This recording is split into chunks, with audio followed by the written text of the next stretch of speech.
Radio Maharashtra 107.8 FM। मैं हूं RJ सागर और जैसा कि आप सभी लोग जानते हैं कि फरीदाबाद के INT में बहुत बड़ा एक इवेंट होने जा रहा था जिसके बारे में हम आपको बता रहे थे।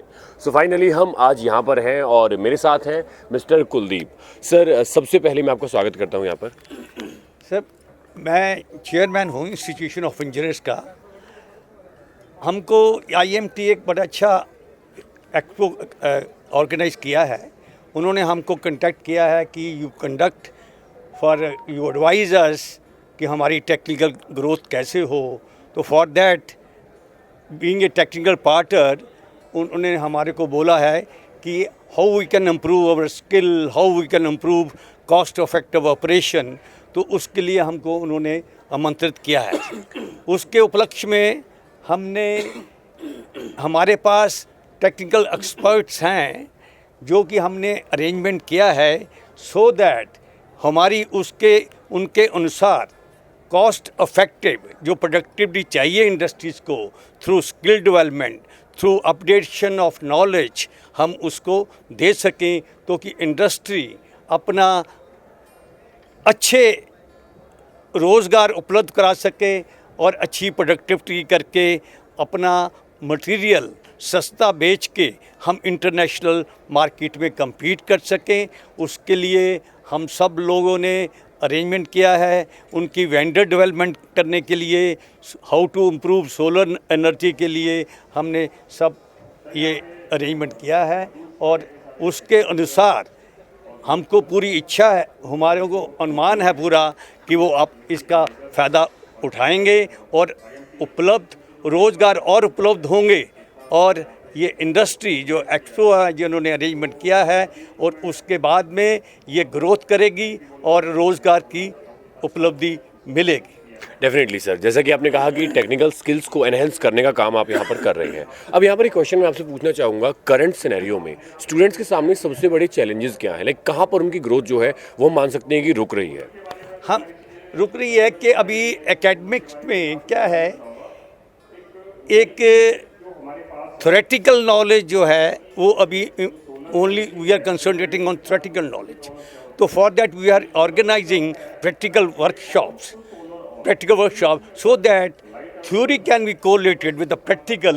Unless until वो practical knowledge नहीं आएगा उनको, theory they cannot implement. तो we are arranging technical workshops, seminar so that उनमें technical skill आए।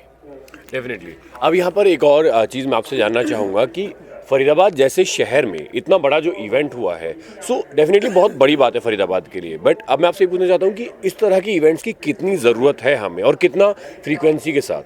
ये फ्रीक्वेंसी और बढ़नी चाहिए ताकि लोगों में अवेयरनेस आए कि टेक्निकल स्किल की कितनी इम्पोर्टेंस है। हमारे माननीय प्रधानमंत्री जी ने इसको बहुत इम्पोर्टेंस दिया है। अनलेस अनटिल हमारे पास टेक्निकल स्किल नहीं आएगी, हमने VC अपने मानव रचना इधर YMCA के प्रिंसिपल साहब के उन्होंने भी एग्री किया है। उन्होंने भी ये स्टार्ट करी है टेक्निकल स्किल की अपग्रेडेशन के लिए। हमने उनके साथ मीटिंग करी है। तो all this process is continuously आगे बढ़ रहा है काफ़ी और बढ़ेगा। इंस्टीट्यूशन भी बढ़ा रही है क्योंकि इंस्टीट्यूशन को भी अब अवेयरनेस आई है कि टेक्निकल का और प्रैक्टिकल का और वोकेशनल कोर्सेज़ की क्या इम्पोर्टेंस है और उसके लिए और ये बढ़ रहा है। और हम थ्रू प्रैक्टिकल सेमिनार करके लोगों में अवेयरनेस करके फ्रिक्वेंटली करना पड़ेगा इसको। अब एक चीज़ मैं आपसे ये जानना चाहूँगा, फरीदाबाद जैसे शहर में इस तरह का इवेंट होना बहुत बड़ी बात है, पर जैसा कि मैं देख पा रहा हूँ ना, रिस्पांस मतलब काफ़ी उतना जितना हमने एक्सपेक्ट किया था उतना नहीं आ रहा है। कहीं ना कहीं लोग ना अपने आप को रिस्ट्रिक्ट कर रहे हैं। सो वो लोग जिस टाइम आपको सुन रहे हैं, देख रहे हैं, उनसे आप क्या कहना चाहते हो? कितना इंपॉर्टेंट है इस तरह के इवेंट्स में आना, सेमिनार्स में आना? जब तक उनको ये हम क्या है कि डाटा नहीं बताएंगे कॉस्ट इफेक्टिवनेस का, ये हमारे में अभी है कि वी आर नॉट, उनको कॉस्ट इफेक्टिव का डाटा नहीं बता पा रहे और उनको ये आ रही है इसका क्या फ़ायदा होगा, वो हम अभी उसमें हमारी वीकनेस है।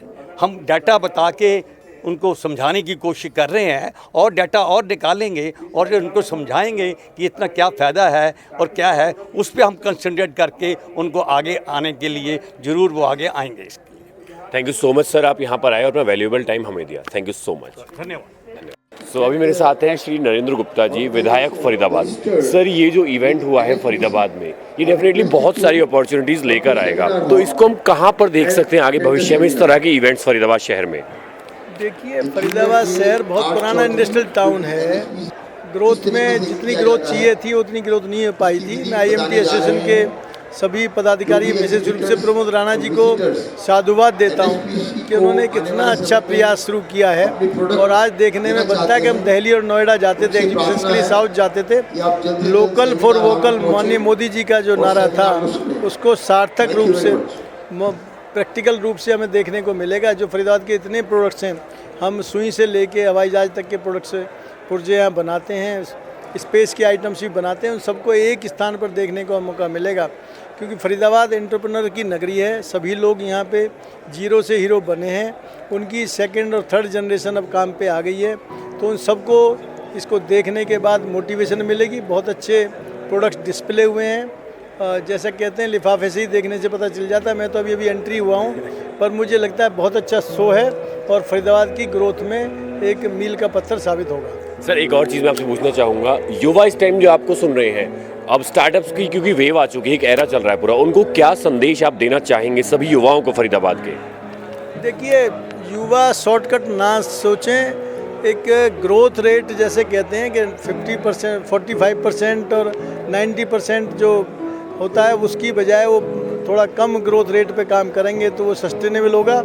और फरीदाबाद की यही खासियत है कि जिन लोगों ने जीरो से स्टार्ट किया वो आज भी सेकंड पीढ़ी और थर्ड पीढ़ी तक भी वो उसको लेके जा रहे हैं। तो जल्दी, बहुत जल्दी ना करें, सस्टेनेबल के लिए तरीके से काम करेंगे, लगन से काम करेंगे तो फरीदाबाद की धरती में उपजाऊ धरती है, जो यहाँ काम करता है, मेहनत करता है, वो ज़रूर सफल होता है। निश्चित रूप से मैं अपना उदाहरण देना चाहता हूँ। 40-42 साल पहले मैंने सिर्फ एक लेथ से अपना करियर स्टार्ट किया था।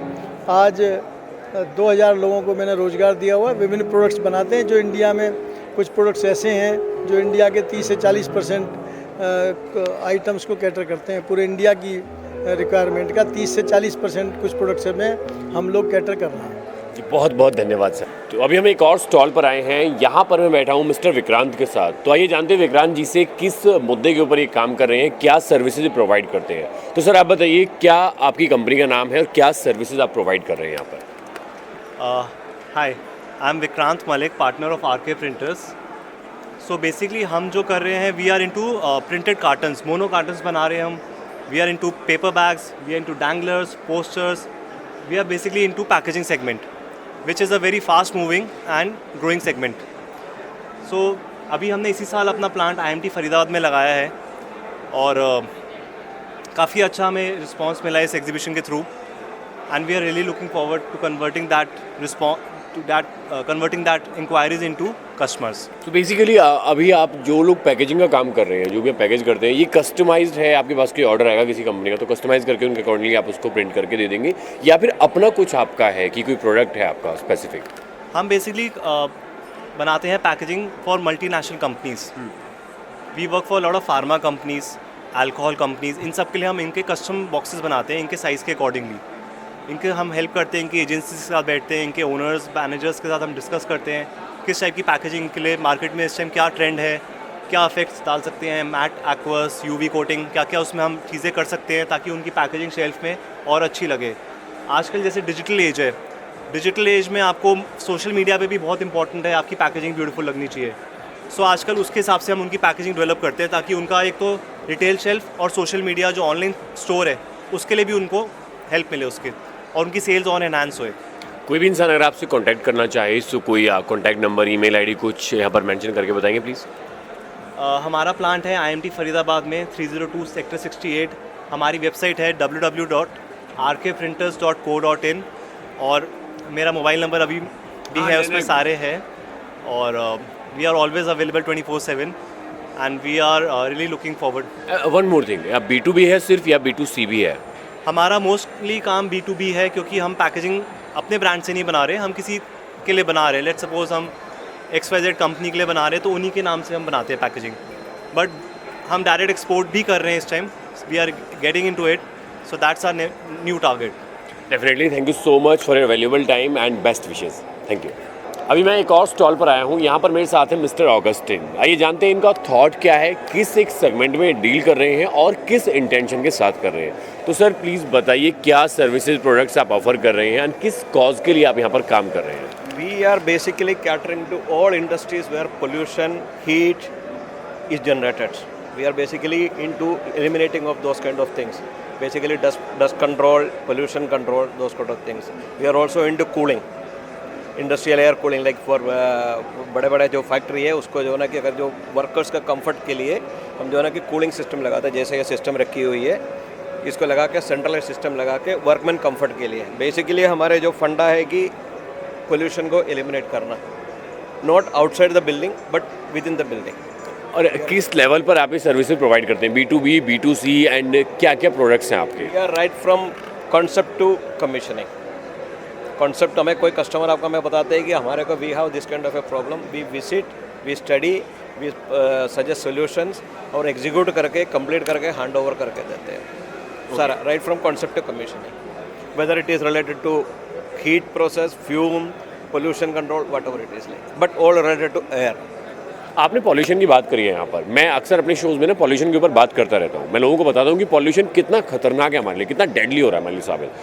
तो आपके हिसाब से क्या क्या कॉजेज़ हैं पॉल्यूशन के, लोगों के एंड पर क्या क्या चीज़ें हैं जो वो कर रहे हैं गलत है जिससे पॉल्यूशन बढ़ता जा रहा है। बेसिकली आप देखिए सर कि फर्स्ट ऑफ ऑल हमें अपना माइंडसेट चेंज करना पड़ेगा। हम तो जो है ना कि पोल्यूशन के लिए अब आप बाहर निकलोगे, देखो सड़क पे कोई जला रहे हैं, कोई जो है ना कि कूड़ा सड़क पे फेंक रहा है, it's all basically create pollution only. Then noise pollution, sound pollution, pollution भी बड़ा वास्ट तरीके का पोल्यूशन है।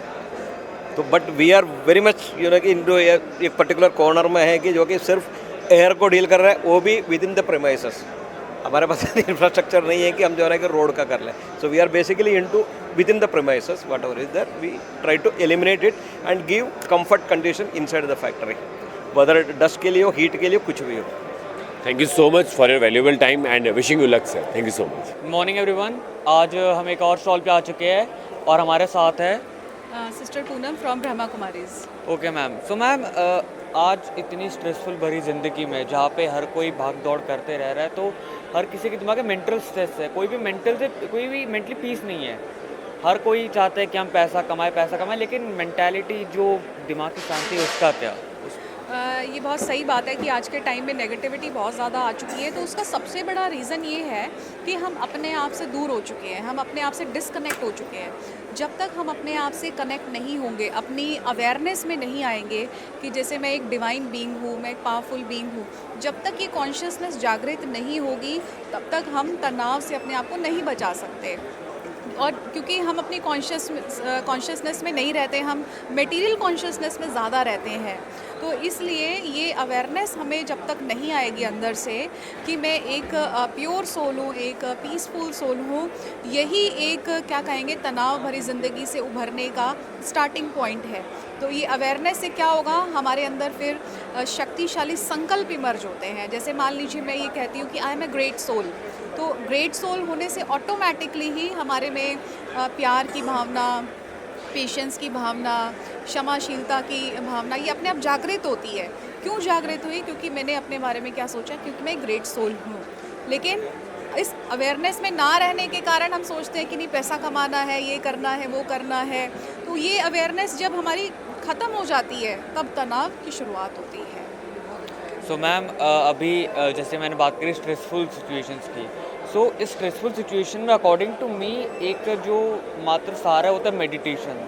तो ज़रा उसे बताइए कि मेडिटेशन किस तरह से एक इम्पॉर्टेंट रोल प्ले करता है आपके माइंड को काम करने के लिए। बिल्कुल, मेडिटेशन ये है कि हम अपने आप को सुप्रीम पावर हाउस से जब कनेक्ट करते हैं तो हमारे अंदर जो पावर की डेफिशिएंसी आ चुकी है वो फुलफ़िल होने शुरू हो जाती है। जैसे मान लीजिए बॉडी में विटामिन सी की कमी हो गई तो हम एक्स्ट्रा सप्लीमेंट खाते हैं उसकी कमी को पूरा करने के लिए। ऐसे ही हमारे अंदर determination power, confidence power, controlling power, ruling power, ये सारी कमी आ चुकी है और वो कमी अपने आप नहीं दूर होगी, उसके लिए कुछ हमें एक्सटर्नल डोज चाहिए, दैट इज़ मेडिटेशन। तो वो उसके लिए हम उसके सोर्स से कनेक्ट करना पड़ेगा कि उसका सोर्स कौन है। जैसे विटामिन सी का सोर्स है कि आप ऑरेंजेस खा रहे हैं, स्ट्रॉबेरीज खा रहे हैं, ऐसे विटामिन सी की फल खाते हैं, तो ऐसे ही उसका सोर्स है supreme power, point of light. जब हम उससे अपने आप को कनेक्ट करते हैं और तो उसकी सुपर एनर्जीज हमारे अंदर आना शुरू होती हैं और वो सारी अंदर की क्लीनिंग करती है नेगेटिविटी की। And ma'am, also is the spirituality also plays an important role? Spirituality हमारे जीवन का क्या कहेंगे आधार है, क्योंकि स्पिरिचुअलिटी को हिंदी में बोलते हैं अध्यात्म, और अध्यात्म का मतलब होता है अध्ययन प्लस आत्म, मतलब सेल्फ स्टडी है। जब तक सेल्फ स्टडी की ही नहीं है हमने, तब तक हम अपनी लाइफ को राइट कैसे बना सकते हैं। तो इसलिए स्पिरिचुअलिटी ही देखा जाए हमारी लाइफ का फाउंडेशन है। आज हर कोई चाहता है हम अपनी प्रोफेशनल लाइफ, फैमिली लाइफ को बैलेंस करें। ये तभी पॉसिबल है जब हम स्पिरिचुअल होते हैं, और स्पिरिचुअल का मतलब be in the spirit. Spirit मतलब स्पिरिट का सिनोनिम शब्द ही होता है एनर्जी। जब हम अपनी एक्चुअल एनर्जीज़ में आ करके अपने वर्क लाइफ में काम करते हैं, उसी को स्पिरिचुअलिटी कहते हैं। सो मैम, आखिर में आप हमारे कुछ ऑडियंस को बताना चाहे कि किस तरह से अपने आप को बैलेंस रखे, ट्रैक पे रखे, सो कुछ आप उनके लिए कहना चाहे। देखिए, सबसे बड़ी बात यह है कि मॉर्निंग में ही हम अपने आप को पॉजिटिव पावरफुल विचारों से एनर्जाइज करें। कि जैसे मान लीजिए कि आज पूरा दिन मुझे बहुत खुशनुमा तरीके से बिताना है, तो ऐसे ये थॉट पूरा दिन काम करती है। जैसे कई बार क्या होता है, मॉर्निंग में कोई गाना सुनते हैं तो वो एक बार सुनते हैं, वो पूरा दिन ऑटोमेटिकली हम गुनगुनाते रहते हैं। ऐसे ही जैसे हमने वो पूरे दिन के लिए एक थॉट क्रिएट किया कि कुछ भी हो जाए आज मुझे खुश रहना है, कोई भी नेगेटिव बात आ जाए मुझे पॉजिटिव रहना है, तो मॉर्निंग में ही हमने डिटर्मिन्ड हो गए, तो उस डिटर्मिनेशन के साथ पूरा दिन हम बिताते हैं ना, तो वो धीरे धीरे हमारी हैबिट्स बन जाती है। तो उसके बाद धीरे धीरे जो नेगेटिविटी का प्रभाव हम पर जो आता है वो धीरे धीरे ख़त्म होना शुरू हो जाता है। Thank you so much ma'am, उससे बात करके बहुत ज़्यादा अच्छा लगा। और क्योंकि मैं भी बहुत ज़्यादा स्पिरिचुअलिटी की तरफ हूँ, रोज़ सुबह उठ के मंदिर जाना और इस सब जाना, तो मैं आई कैन रिलेट दैट कि पहले जो मैं था कि सुबह उठ के बिस्तर ना समेटना, सीधे चल देना, लेकिन अब जो मैं हूँ तो I can feel that change in me. And thank you so much for all your time. Thank you so much. हमारे साथ है Ajay Uppal from Subhash Electrostat. So sir, आपका प्रोडक्ट के बारे में थोड़ा बताइए। We are in printing business. हमारे पास प्रिंटिंग सारी मशीनें हैं, photocopier machines, digital printing, black and white printing, colour drawings की सारी मशीन्स हैं हमारे पास, विनाइल प्रिंटिंग, सन बोर्ड, फ्लेक्स। हम लोग कप्स बनाते हैं, टी शर्ट्स बनाते हैं, कैप्स बनाते हैं, I card holders, I cards, और सारी की सारी प्रिंटिंग हमारे पास अवेलेबल है। सर, जैसे मैं देख सकता हूँ आपके जो प्रोडक्ट्स है वो बहुत ही रीजनेबल रेट में है, सो ये कैसे कंट्रोल करते हैं इतना? हम लोगों की खुद की मैन्युफैक्चरिंग है, खुद का अपना सेंटर है। हम लोग कोई भी चीज़ बाहर से नहीं परचेज़ करते, तो हमारी परचेजिंग भी बहुत अच्छी है और हम लोग बहुत ही अच्छे रेट में कस्टमर को बहुत बढ़िया चीज़ प्रोवाइड करते हैं। तो सर, अभी तक आपके जो ये एक्सपो है इसका एक्सपीरियंस कैसा रहा है? कैसा रिस्पांस मिल रहा है लोगों की तरफ से? इंडस्ट्रीज़ के बहुत लोग आ रहे हैं, बहुत अच्छा रिस्पांस मिल रहा है। अभी तक लोग कह रहे थे उनको मालूम ही नहीं है, वो लोग दिल्ली जा रहे थे इन काम के लिए, और हमें बहुत अच्छा रिस्पांस मिल रहा है। तो सर, अगर लोग यहाँ पर आके अगर आपको रीच करना चाहे तो वो कैसे कर सकते हैं? सर, हमारा सेंटर सेक्टर 7 में है, Subhash electrostat, shop number 84, sector 7, near Satya palace cinema. Thank you so much sir.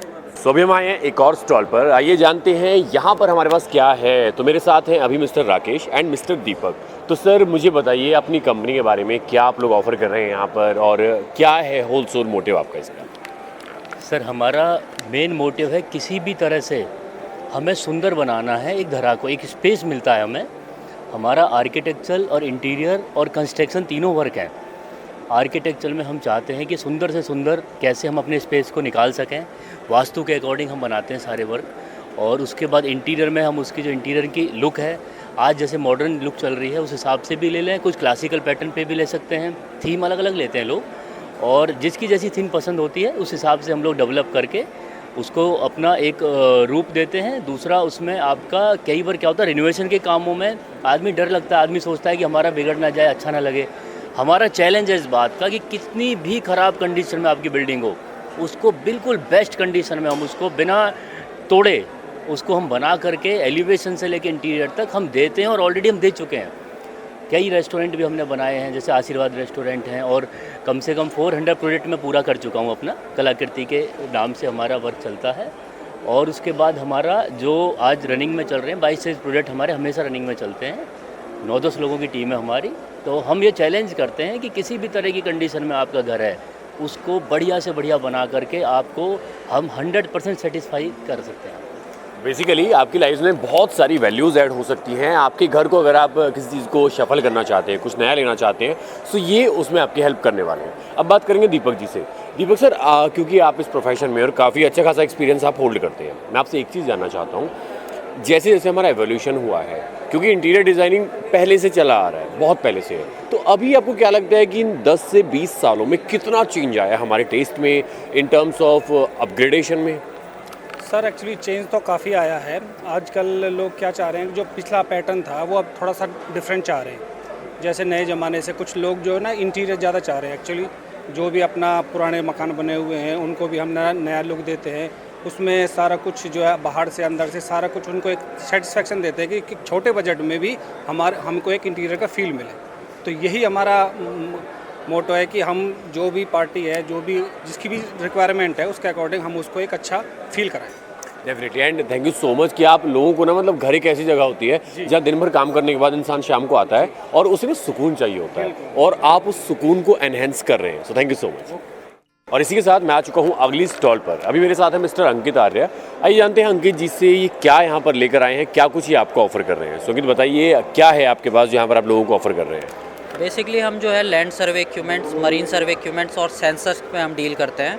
तो हम यहाँ पे डिफरेंट टाइप के सेंसर्स लेके आए हुए हैं, जिसमें आपको लैंड सर्वे इक्विपमेंट्स मिलेंगे।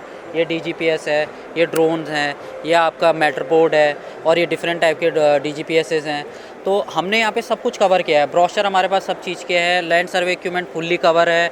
आपको न्यू आइडियाज़ मिलेंगे और आपको हर चीज़ के लिए एक सोल्यूशन मिलेगा। लैंड सर्वे में आज के टाइम पे हमारे पास इतने सोल्यूशन है कि आपको किसी भी दूसरे सोल्यूशन की ज़रूरत नहीं पड़ेगी। आपको में एक्यूरेसी मिलेगी, जो एक्यूरेसी मैक्सिमम एक्यूरेसी होती है। आप कितने सालों से हैं प्रोडक्शन में हैं? हम 5 to 6 ईयर से तो बेसिकली मैं कर रहा हूँ, और हमारी कंपनी जो है 1981 से काम कर रही है। पैन इंडिया जो है 1981 से काम कर रही है इस फील्ड में, जिसमें आपको लैंड सर्वे इक्विपमेंट्स के, मरीन सर्वे इक्विपमेंट्स के और सेंसर में डील करते हैं। हमने बहुत सारे ऐसे प्रोजेक्ट किए हुए हैं। मथुरा में भी RVNL के प्रोजेक्ट किए हुए हैं हमने, सेंसर के प्रोजेक्ट थे, और हमने मतलब गवर्नमेंट ऑर्गेनाइजेशन को, प्राइवेट ऑर्गेनाइजेशन को, सब जगह हमने सप्लाई की हुई है। अभी गुड़गांव में हमने ये GPR है, ग्राउंड पेनिट्रेटिंग रडार, ये हमने GMDA में सप्लाई किया हुआ है गुड़गांव में। तो यहाँ पर आपको रिस्पांस कैसा मिल रहा है फरीदाबाद किसी इवेंट की अगर बात करें तो? अगर हम यहाँ के रिस्पांस की बात करें तो काफ़ी अच्छा है। ऑडियंस आ रही है, जानना चाह रही है, ये चीज़ें देख रही है, समझ रही है। उनको पता चल रहा है कि ये सोल्यूशन उनके आसपास ही है। उनको बस एक बार देखने की ज़रूरत है, ट्राई करने की ज़रूरत है। और काफ़ी लोगों से अच्छे रिस्पांस मिले, फीडबैक मिले, अच्छे अप्रोचेस मिले, तो हमने उनको नोट किया है और इन फ्यूचर ये और अच्छा काम करेंगे। Thank you so much and best wishes. तो अभी मैं एक और स्टॉल पर आया हूँ। यहाँ पर मेरे साथ है मिस्टर चेतन अरोड़ा। चेतन जी, आप बताइए क्या आपकी कंपनी का नाम है और क्या कुछ आप ऑफर कर रहे हैं? जी, ये हमारी कंपनी नेम है KSG हम्बोल्ट वेदांत इंडिया प्राइवेट लिमिटेड, जो कि एक मल्टीनेशनल कंपनी है, और जो कि हमारा जो मेन ब्रांच है, हेड ऑफिस जो है, जो हमारे जर्मन में है। तो यहाँ पर भी हमारे कुछ ब्रांचेज है, जैसे कि मेन हमारी वर्कशॉप है प्लॉट नंबर 35, 36 एंड अभी 788, और हाल फिलहाल हमने 799 में भी अपना प्लॉट्स लिया। आप ऑफर क्या कर रहे हैं, क्या प्रोडक्ट्स हैं? यहाँ पर जो ऑफर्स होता है मोस्टली हम सीमेंट से रिलेटेड, जो सीमेंट प्लांट को डेवलप करने के लिए जितना भी फैब्रिकेशन है और इंस्टॉलेशन, इरेक्शन, वो सारा हमारा खुद का है। ओके, सर्विसेज कहाँ प्रोवाइड करते हैं आप, कितनी कंट्रीज में जाता है? ये हमारा मोस्टली MNC बेसिस है, तो हमारा 5 देश तो हमारे फिक्स हैं, जहाँ की जैसे जर्मन हो गया, चाइना हो गया, और आपके फिलीपींस में भी है। तो ये इसमें मतलब इससे रिलेटेड जितने भी हमारी सीमेंट प्लांट्स हैं, आसाम वगैरह, नेपाल, बांग्लादेश, उनको भी हम प्रोवाइड कर रहे हैं। एक चीज़ और बताइए, फरीदाबाद में जो इवेंट हुआ है, इसमें कैसा लग रहा है, कैसा रिस्पांस आ रहा है लोगों का? देखिए, यहाँ पर जो रेस्पॉन्स है काफ़ी अच्छा है, और ये एक ग्रेट अपॉर्चुनिटी है कि हमारी कंपनी भी इसमें पार्टिसिपेट की है। तो ये तो सबके लिए अच्छा है कि एक दूसरे से लिंक्स बनी रहेगी, जो कि हर एक के लिए, हर कंपनीज के लिए फ़ायदेमंद ही चीज़ है। Thank you so much and best wishes. So finally एक और स्टॉल पर हम आ चुके हैं, और मेरे साथ है यहाँ पर प्रशंसा। प्रशंसा, आप बताइए क्या सर्विसेज आप ऑफर कर रहे हैं लोगों को? सर, हमारी जो कंपनी है उसका नाम है UA कंसल्टेंट्स। हम लोग क्या करते हैं, हमारी प्रॉपर ट्रेडिंग का काम है। हमारा ये जितना भी आपको मटेरियल मिल रहा है, ये सारा हमारा आउटसोर्सिंग होता है। ये जितना भी काम है हमारे पास ये सारा हैंड वर्क है कि कारीगर ने अपने हाथ से बनाया है, प्रॉपर हाथ से बनाया है और हम इस सामान को आगे तक बेचते हैं। तो आपने कहा ट्रेनिंग का काम है, ट्रेडिंग का काम। ओके, ट्रेडिंग का। तो ये सामान आप कहाँ से लेकर आते हैं? हमारे बहुत सारे कस्टमर्स हैं इस चीज़ के लिए, हमारे जोधपुर में भी, ऑल ओवर इंडिया हमारे क्लाइंट्स हैं इस चीज़ के लिए। और आपकी कंपनी कहाँ बेस्ड है? हमारी कंपनी फरीदाबाद में बेस्ड है। ओके, सो फरीदाबाद में इस तरह का इवेंट हुआ है, आपको कैसा लग रहा है और आप लोगों का रिस्पांस कैसा है? पहले तो ये जो पूरा प्रोग्राम है ये बहुत अच्छा लग रहा है, फर्स्ट टाइम एक्सपीरियंस है इस एक्सपो में आने का और काफ़ी लीड जनरेट हुई हैं, तो काफ़ी मतलब देखते हैं क्या होता है आगे रिस्पांस। और हम सेंस कर सकते हैं जिस तरीके से वो बता रही हैं, दैट मीन्स कि वाकई में काफ़ी लीड्स इनकी जनरेट हो चुकी हैं। So thank you so much and best wishes. Thank you.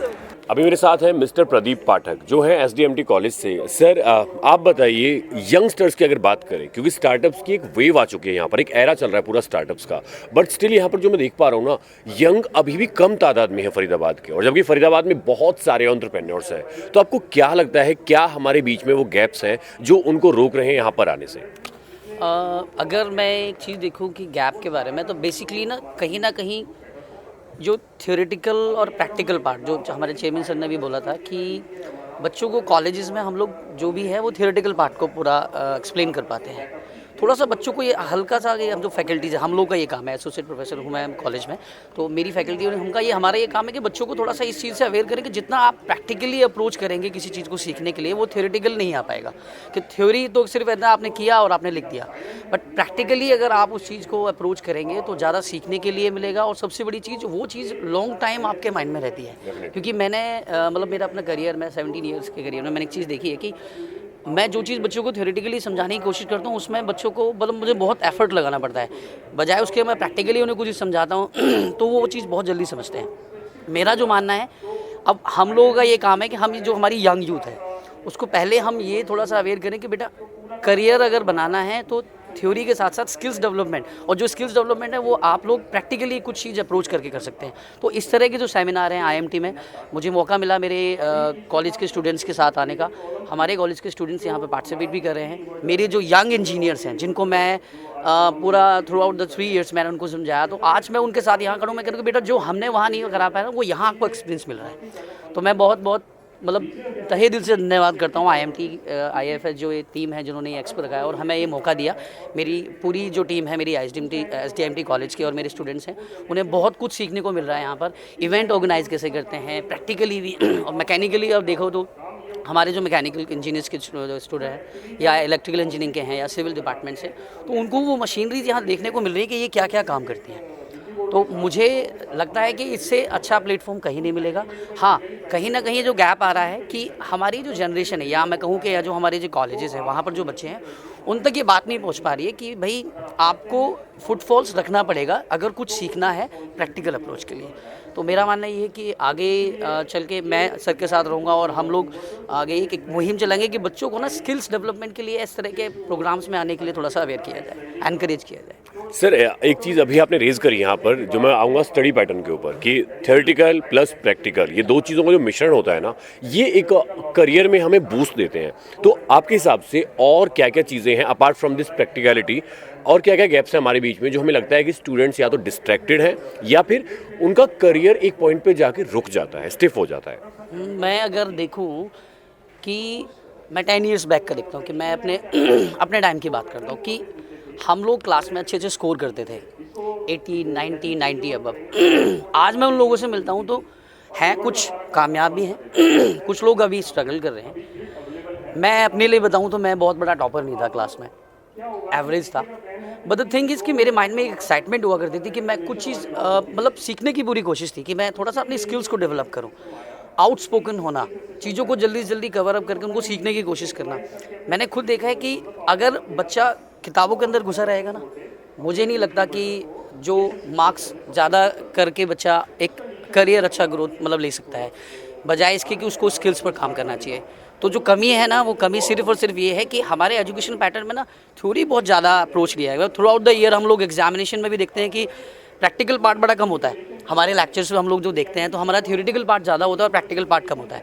तो मैं कोशिश करता हूँ, मतलब मैं खुद कोशिश करता हूँ कि मेरे जो लेक्चर्स हैं या मेरी जो फैकल्टी है, मेरी जो टीम है, मैं कहता हूँ कि यार बच्चों को ज़्यादा से ज़्यादा ना प्रैक्टिकली हम चीज़ों को ज़्यादा समझाने की कोशिश करें। यही मेरा मतलब एक फिगर रहता है।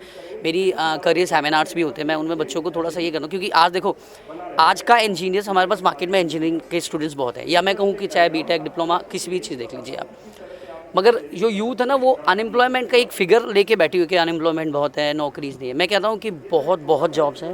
प्रॉब्लम कहाँ आ रही है? प्रॉब्लम आ रही है कि कहीं ना बच्चों में स्किल्स की कमी है। स्किल्स एक कॉमन सी स्किल है, कम्युनिकेशन स्किल्स। एक इंजीनियर है, एक मैनेजमेंट का स्टूडेंट है, बीबीए करके एमबीए करने के बाद बच्चा बाहर आया है, अगर वो स्टूडेंट्स एक अच्छी कम्युनिकेशंस को भाई नहीं रिप्रेजेंट कर पाता, अपने आप को रिप्रेजेंट नहीं, मेरे को बहुत नॉलेज है बट मैं उसको रिप्रेजेंट नहीं कर पा रहा हूँ, तो दैट्स लाइक यूजलेस है। क्योंकि जितनी अच्छी रिप्रेजेंटेशन है उतना ही अच्छा आपका सैलरी पैकेज। तो मेरी जो करियर सेमिनार्स होते हैं मैं बच्चों को कहता हूँ कि आपकी प्रेजेंटेशन ऑसम होनी चाहिए। ऑसम इन द सेंस कि बच्चा वो ये सोचो कि आपके पास वो 5 मिनट्स हैं आपको दिखाने के लिए, उसके बाद कुछ नहीं है आपके पास। तो मैं करियर सेमिनार्स में कम्युनिकेशन स्किल्स के सेमिनार्स लेता हूँ बच्चों के, तो उन्हें कहता हूँ कि पहली चीज़ आपको कितना अच्छा स्कोर किया है डज़ नॉट मैटर, आप कितनी अच्छी स्किल्स लेते हो वो मैटर करता है। तो आज की यंग यूथ को ये बताना ज़रूरी है कि थ्योरी एग्ज़ाम्स में आपको स्कोर तो अच्छा करना ही करना है, बजाय उसके आपको मैक्सिमम पार्ट जो है अपनी स्किल्स में देना है।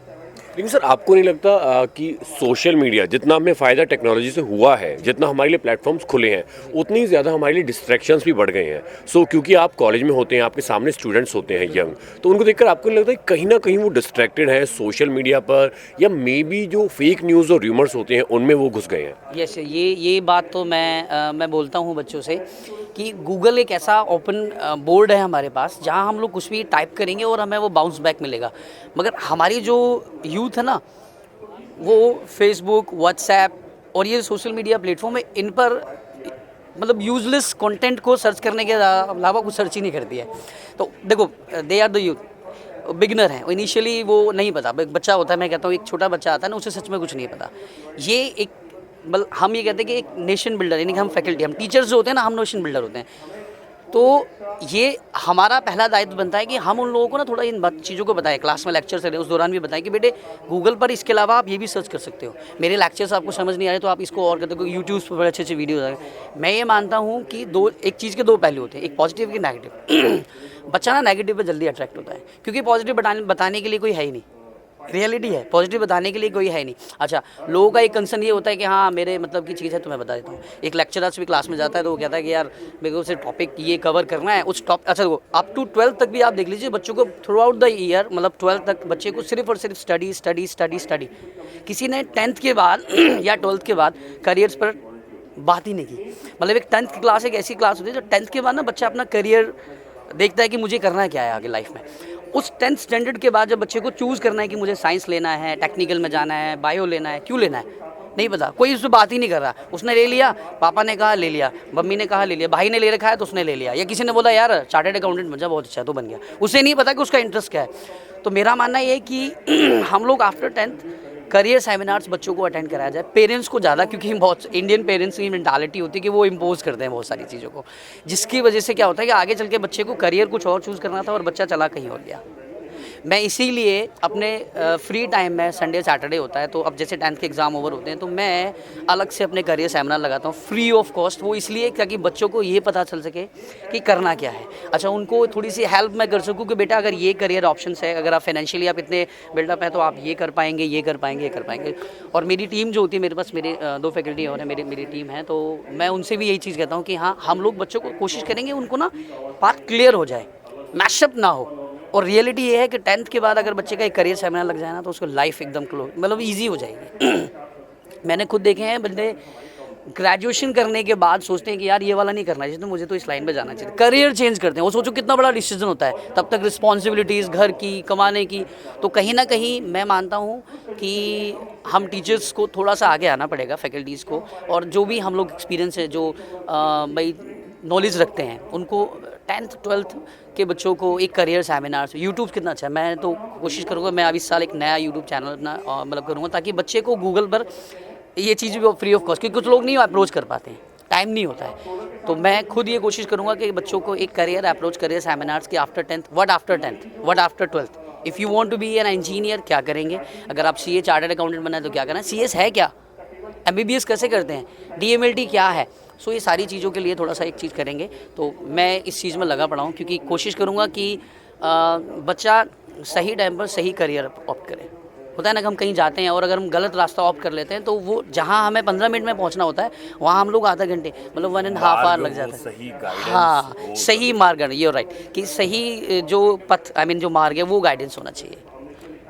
Thank you so much sir, thank you so much for your time. मुझे आपने टाइम दिया और मेरी बातें थी बच्चों तक पहुंचेंगी, ये मेरे लिए बहुत बड़ी बात है और मैं कोशिश करूंगा कि बच्चों तक और अच्छी अच्छी चीज़ें लाऊं। और thank you so much for your valuable time. अभी हम एक और स्टॉल पर आ चुके हैं और मेरे साथ हैं अभी mister Ramandeep Kapoor. So sir बताइए मुझे आप क्या लेकर आए हैं। जैसे कि मैं देख पा रहा हूँ जूते हैं, लेकिन ये मुझे यूजुअल नहीं लग रहे हैं, तो कैसे अलग है ये? Sir hello, these are safety shoes and they are very different from your regular shoes. These are for workplaces. You get safety while you are working in terms of any metal dropping up or you are skidding or any metal nail or something on the floor. It helps to reduce the accident. Exactly. और मुझे एक चीज़ और बताइए, क्योंकि ये आपने बहुत सही एक पॉइंट रेज किया सेफ्टी का। अगर इंडिया में अगर मैं बात करूँ तो यहाँ पर जो फैक्ट्रीज होती हैं जहाँ पर प्रोडक्शन होती है वहाँ पर बहुत कम लोग होते हैं जो उस चीज़ को लेकर कंसर्न होते हैं। सो एक्चुअली कितने एक्सीडेंट्स होते हैं और कितना इंपॉर्टेंट है ये एक जूता उनके लिए और बाकी safety equipments? Sir safety shoe is almost applicable to the all the jobs in India except those working on the computer tables.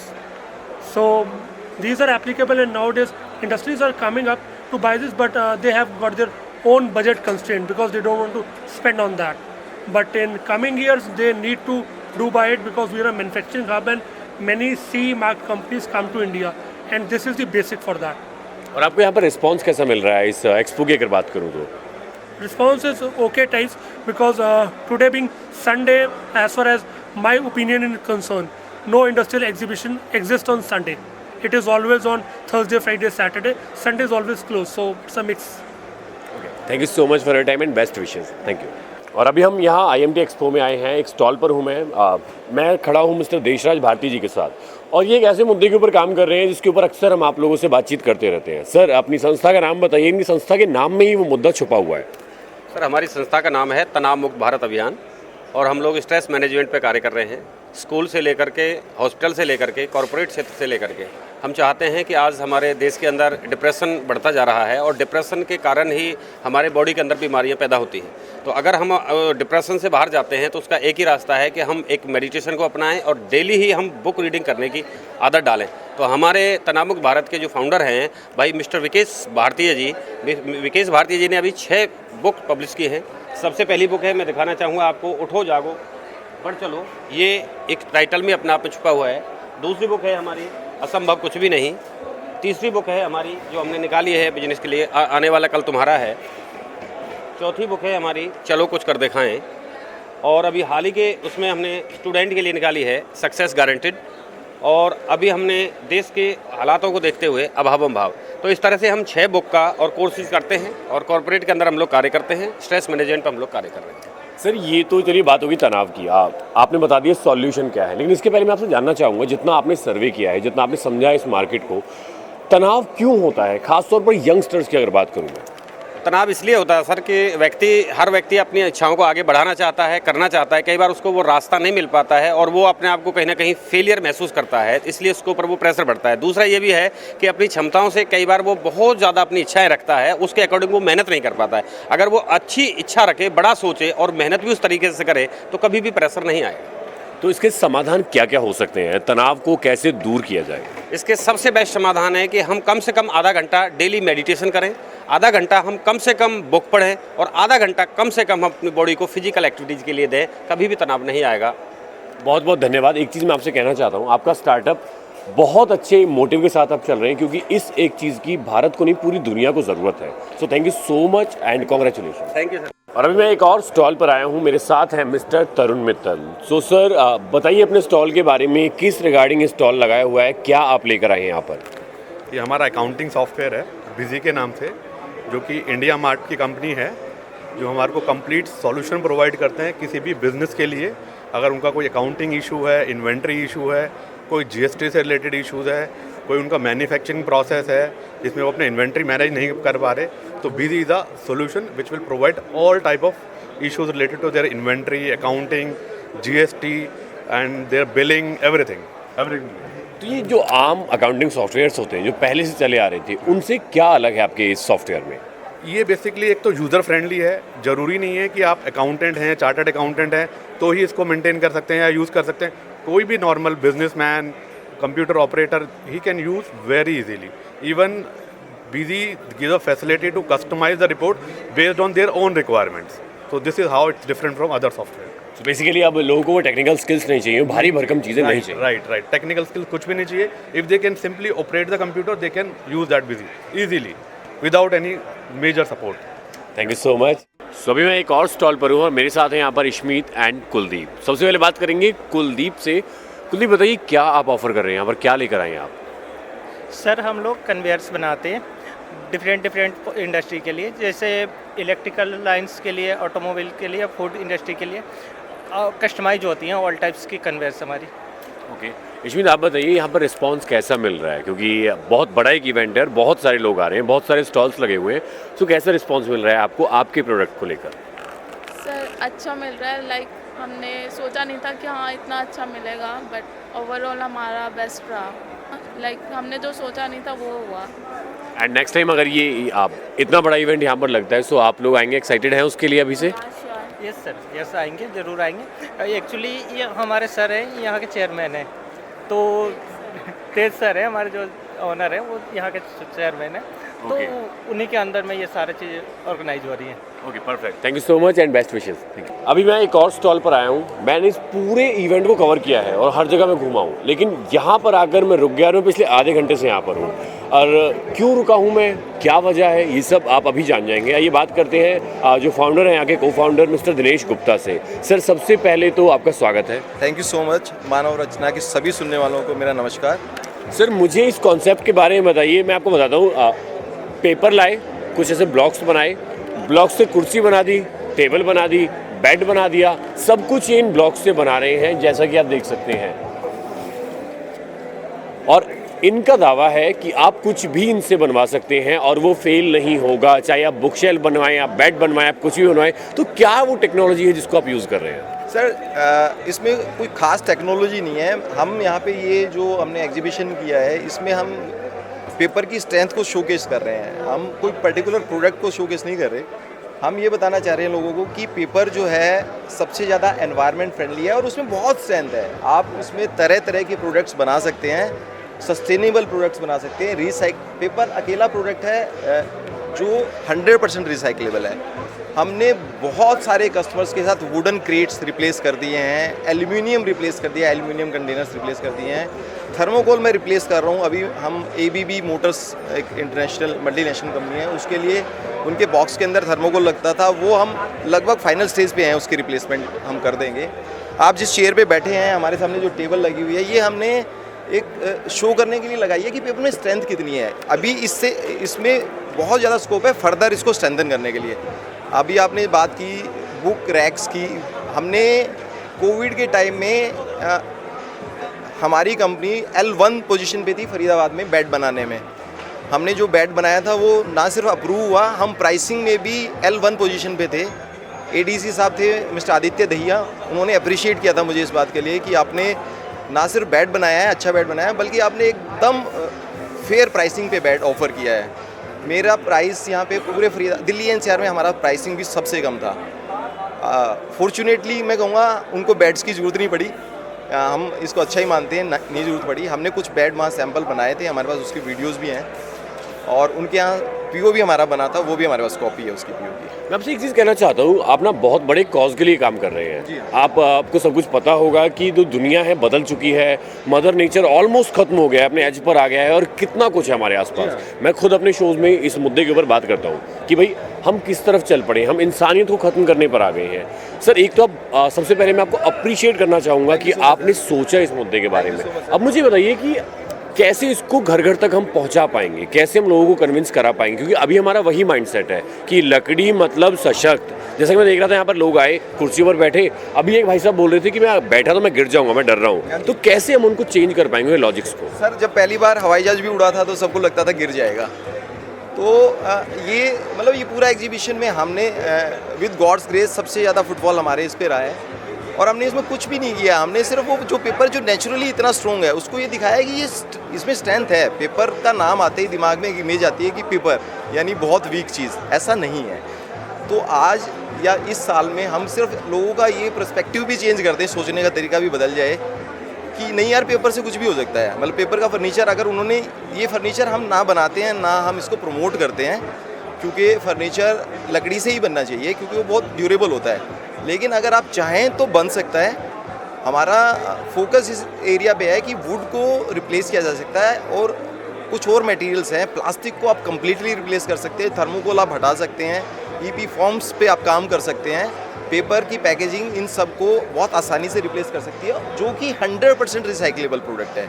हमारा फोकस है इस पे और मैं बहुत खुश हूँ कि लोगों ने इस बात को समझा है। बहुत सारे लोग जो इस इंडस्ट्री से रिलेटेड नहीं हैं, जिनकी रिक्वायरमेंट भी नहीं है बॉक्स खरीदने की, पैकेजिंग खरीदने की, वो भी आए, उन्होंने भी बड़ा अप्रिशिएट किया कि आपने एजुकेशनल लेवल पे जाके इस चीज़ को रखा है सबके सामने, और हमारे दिमाग से पेपर की इमेज बदल गई है। आज से हम ये मान रहे हैं कि पेपर इतना मजबूत हो सकता है कि उसमें 150 किलो का कोई आदमी बैठ जाए, यार क्या दिक्कत है उसमें। लेकिन ये मैं कहूँगा इनोवेशन है, इसी का नाम इनोवेशन है, जब आप एक ही चीज़ को अलग तरीके से परिभाषित कर दें, एक्सप्लेन कर दें। दिनेश जी, एक जेन्युइन क्वेश्चन मेरा, बहुत जेन्युइन मेरा खुद का है, ये थॉट आपको कैसे हिट किया कि आपको इस चीज़ के ऊपर काम करना है, इस इनोवेशन की ज़रूरत थी हमें?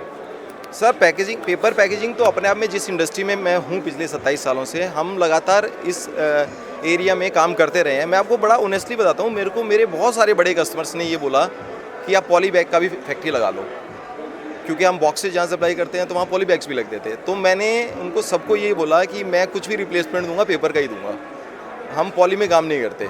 हमने आज तक पॉली नाम से कोई चीज़ फैक्ट्री में नहीं बनाई, क्योंकि शुरू से मेरा कॉन्फिडेंस था। मैं इस पे किताबें पढ़ता हूँ, मेरे को पता है पेपर की स्ट्रेंथ क्या है। हमारे इंडिया में पेपर बहुत अच्छे लेवल पे, स्पेशली नॉर्थ इंडिया में बहुत अच्छे लेवल पे डेवलप नहीं हुआ था पेपर, बट अब हो रहा है। जैसे जैसे इसकी रिक्वायरमेंट बढ़ेगी, जैसे पेपर कैरी बैग्स है, गवर्नमेंट ने कैरी बैग्स बैन कर दिए प्लास्टिक के, बड़ा अच्छा स्टेप है। अब आप जैसे लोगों का सहयोग चाहिए इसमें, जो ये प्रमोट कर सके कि भाई आप 1, 2, 3 रुपये की कॉस्ट पे एनवायरनमेंट को क्यों ख़राब कर रहे हैं। मान लो कोई कैरी बैग प्लास्टिक का 4 रुपये का है और पेपर का 6 रुपये का है, तो हम सबको लॉन्गर रन में एनवायरनमेंट का सभी को सोचना है। ये बहुत बड़ा चैलेंज है। मैं सदगुरु भी सुनता हूँ, वो भी लगातार ये कहते हैं कि हम सॉइल की प्रॉपर्टीज़ को ख़राब कर रहे हैं। 25 साल बाद हम गेहूँ नहीं, हम कोई भी फूड ग्रेन उगाने में काबिल नहीं रहेंगे। तो कॉज जो है वो ये है कि एनवायरनमेंट फ्रेंडली प्रोडक्ट है। मैं फॉर्चुनेटली पहले दिन से ही इस प्रोडक्ट के साथ जुड़ा हूँ। मैंने पहले भी सारे चैलेंजेस बड़ी बड़ी कंपनीज़ के साथ मेरा एसोसिएशन रहा है। हमने जो भी चैलेंज वो कहते थे ये नहीं होगा, वो करके दिखाया उनको। एस्कोर्ट्स जैसी बड़ी कंपनी में हमने उनके वुडन क्रेट्स को रिप्लेस किया था कोरुगेटेड पैकेजिंग से। 250 किलो मटेरियल हम पैक करते थे उस टाइम एक बॉक्स में, और 250 किलो बॉक्स पैक करने के बाद ऊपर एक 250 किलो का बॉक्स रखते थे। वो उनके वुडन टूट जाते थे, हमारे पैकेजिंग, हमारे कोरुगेशन के कभी नहीं टूटे। देखिए, right selection of material is important 1, right grade of adhesive 2, और राइट अप्रोच जो सबसे इन दोनों से पहले आती है। उसके साथ आप, मुझे नहीं लगता कोई भी चीज़ ऐसी है जो आप पेपर से नहीं कर सकते। मैंने आपको प्रॉमिस किया, मैं आपको बुक रैक बना के दूंगा, एक बढ़िया वाला बुक रैक, जो कि आप 1 साल बाद आप मुझे हर 6 महीने बाद उसकी फ़ोटो भेजेंगे कि एकदम इंटैक्ट है। और एक और चीज़ मैं आपको बताऊं, मैंने ने चैलेंज किया कि मेरे पास 250 किताबें हैं और मैं एक रैक बनवाऊंगा और मैं सारी किताबें उसके ऊपर लाद दूंगा। इन्होंने बोला है मैं आपको बना के दूंगा और आप मुझे बताएंगे कहीं भी वो नहीं जाएगा, कहीं डिफॉर्म नहीं होगा, कहीं ख़राब नहीं होगा, और उसके बाद आप ही प्रमोट करना। फिर मैं देखिए, मैं कमर्शियली इसको प्रमोट नहीं कर रहा हूँ, मैं सिर्फ ये एक अवेयरनेस कैंपेन आप इसको समझ सकते हैं कि हम सब मिलके थोड़ा थोड़ा कंट्रीब्यूट करके पेपर को प्रमोट कर सकते हैं, पेपर पैकेजिंग को प्रमोट कर सकते हैं। एक आदमी शॉपिंग करने जाता है, उसने 2000 रुपये का, कोई 2000, 3000, 5000 रुपये की एक जीन्स खरीद लेते हैं, लेकिन जब 10 रुपये का पॉलीथीन रिप्लेस करने की बात आती है तो वो 5 रुपये भी चुभने लग जाते हैं सबको। तो मेरी रिक्वेस्ट सभी से ये है कि आप इस प्रोडक्ट की तरफ ध्यान दें, इसमें बहुत स्कोप है, बहुत कैपेबिलिटी है पेपर में। पेपर अपने आप में it's a child of mother nature, तो and it can do wonders, that's the bottom line. Thank you so much sir. And ये इनोवेशन होता है दोस्तों। इन्होंने बहुत कुछ बोला है इस इंटरव्यू में। अब डेफिनेटली मैं चाहूँगा आप लोग ध्यान से सुने, और अगर आप वीडियो देख रहे हैं तो इसको एक बार वापस जाकर देखें इन्होंने क्या क्या बोला है। कमर्शियली उसको प्रमोट नहीं कर रहे हैं क्योंकि इनका थॉट क्लियर है, एंड जब आपको वो थॉट हिट कर जाएगा ना उसके बाद वो अपने आप उसको प्रमोट करेंगे क्योंकि बहुत बड़े कॉज के लिए काम हो रहा है। So thank you so much. Thank you. तो ये था IMT इंडस्ट्रियल एक्सपो 2022। आशा करता हूँ कि जितने इनोवेशन, जितने लोगों से हमने आपको रूबरू कराया, आप में उनमें से कुछ ना कुछ वैल्यूज़ आप लोगों तक डेफिनेटली पहुंची होंगी। सो अगर आपको ऐसा कभी मौका मिलता है तो विजिट ज़रूर करिएगा। ना सिर्फ आप अपना बिजनेस जो है उसको ग्रो करा रहे होंगे, बल्कि नए नए आइडियाज़ आप लोगों तक पहुंचेंगे एंड नए नए इनोवेशंस के बारे में जानेंगे। एंड थर्ड, सबसे इंपॉर्टेंट, लाइक माइंडेड लोगों से आपकी मुलाकात होती रहेगी। RJ सागर के साथ आप जुड़े हुए थे। अभी यहाँ पर इवेंट था IMT इंडस्ट्रियल एक्सपो 2022 फरीदाबाद में। आप सभी का हमारे साथ जुड़ने के लिए धन्यवाद। Thank you.